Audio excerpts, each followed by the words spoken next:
Okay, it's time for chapter 2, A Duck Quacking. Before long, Granny and Grandson were sitting opposite each other in deadly silence at the dining room table, just like every single Friday night. When his parents weren't watching Strictly on TV, they were eating curry or going to the movies. Friday night was their date night, and ever since Ben could remember, they had been dropping him off with his granny when they went out. If they weren't going to see Strictly Stars dancing live on stage live, they would normally go to the Taj Mahal, the curry house on the high street, not the ancient white marble monument in India, and eat their own bodyweight in poppadoms. All that could be heard in the bungalow was the ticking of the carriage clock on the mantelpiece, the clinking of metal spoons against porcelain bowls, and the occasional high-pitched whistle of Granny's faulty hearing aid. It was a device whose purpose seemed to be not so much to aid Granny's deafness, but to cause deafness in others. It was one of the main things that Ben hated about his granny. The others were: 1.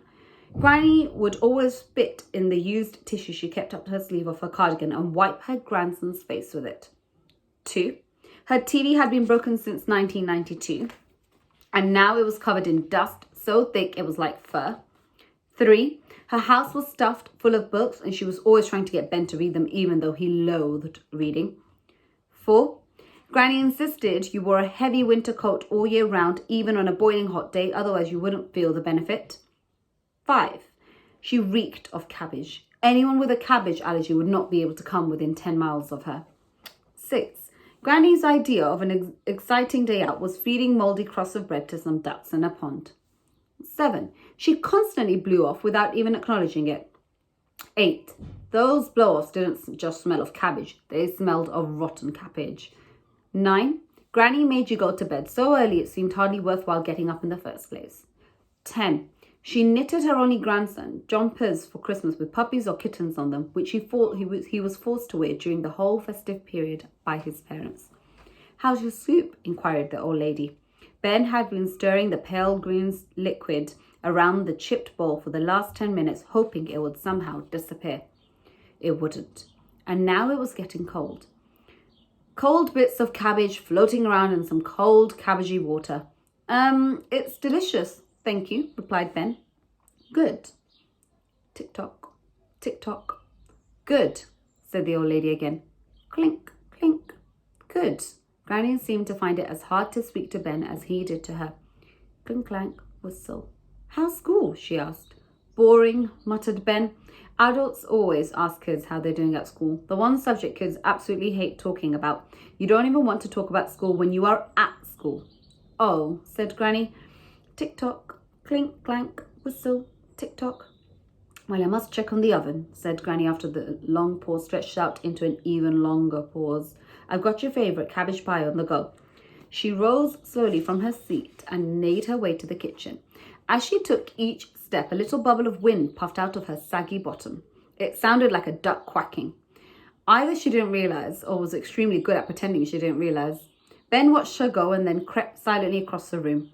This was difficult because of the piles of books everywhere. Ben's granny loved books and always seemed to have her nose in one. They were stacked on shelves, lined up on windowsills, piled up in corners.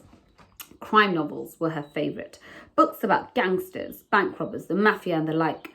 Ben wasn't sure what the difference between a gangster and a gangster was, but a gangster seemed much worse. Although Ben hated reading, he loved looking at all the covers of Granny's books. They had fast cars and guns and glamorous ladies luridly painted on them. And Ben found it hard to believe this boring old granny of his liked reading stories that looked so thrilling. Why is she obsessed with gangsters? Thought Ben. Gangsters don't live in bungalows. Gangsters don't play Scrabble. Gangsters probably don't smell of cabbage. Ben was a very slow reader, and the teachers at school made him feel stupid because he couldn't keep up. The head mistress had even put him down a year in the hope that he would catch up on his reading. As a result, all his friends were in a different class, and he felt nearly as lonely at school as he did at home, with his parents who only cared about ballroom dancing.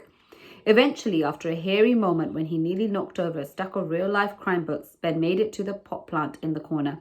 He quickly tipped the remainder of his soup into it. The plant looked as if it was already dying, and if it wasn't already yet, Granny's cold cabbage soup was sure to kill it off. Suddenly, Ben heard Granny's bum squeaking again as she made her way into the dining room. So he sped back to the table. He sat there trying to look as innocent as possible with his empty bowl in front of him and his spoon in hand. I finished the soup, thank you, Granny. It was yummy. That's good, said the old lady as she trundled back to the table carrying a saucepan on a tray. I've got plenty more here for you, boy. Smiling, she served him up another bowl. Ben gulped in terror. Okay, that's the end of chapter 2.